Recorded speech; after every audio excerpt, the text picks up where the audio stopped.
Mr. President, I was pleased to see President Trump say that his administration will resume sending weapons to Ukraine. It's my understanding they signed an order to do so. He's going to do that using the resources and flexibilities that Congress has provided to him, to his administration. This commitment is vital, ensuring that Ukraine has capabilities to meet the needs to protect its people and its territory against ongoing aggression.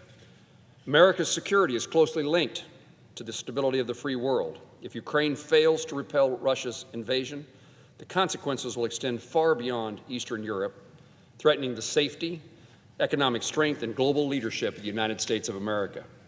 If we allow a dictator to redraw borders by force, then what message does that send to other authoritarian regimes watching closely around the globe, including China?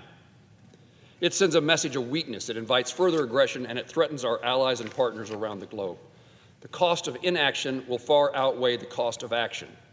If Putin is not stopped in Ukraine, the likelihood of a direct confrontation between Russia and a NATO ally dramatically increases, and that would mean far greater cost, not just in resources, but potentially in American lives.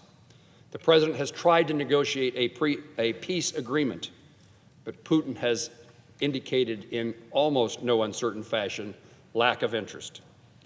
The Ukrainian people have demonstrated incredible courage and resilience. They are fighting for their freedom and, by extension, for the principles that underpin global peace and security.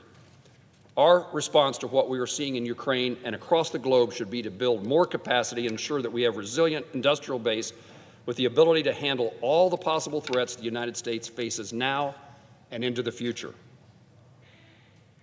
90% of the aid we will provide also goes back directly into the American economy, expanding capacity and resources for our own defense industrial base and creating jobs right here at home.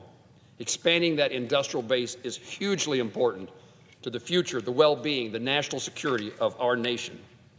By aiding Ukraine, we are replenishing our own stockpiles with new, more advanced equipment and demonstrating American leadership on the global stage.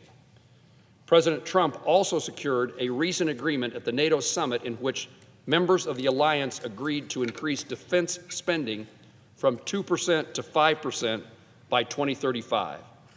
This commitment to the defense of Europe and the NATO members is a tremendous development and will bolster our collective strength in an alliance, bringing our allies' spending up to the same levels of the United States. We need to make certain Ukraine has the equipment necessary to win a just and lasting peace. We are interested in that peace. We want that peace. The United States must continue our resolute support for Ukraine, showing our adversaries that we are a reliable partner and that attacks on democracy will not go unanswered. We need to prove, particularly after our withdrawal from Afghanistan, that our allies can rely on us and our adversaries should fear us.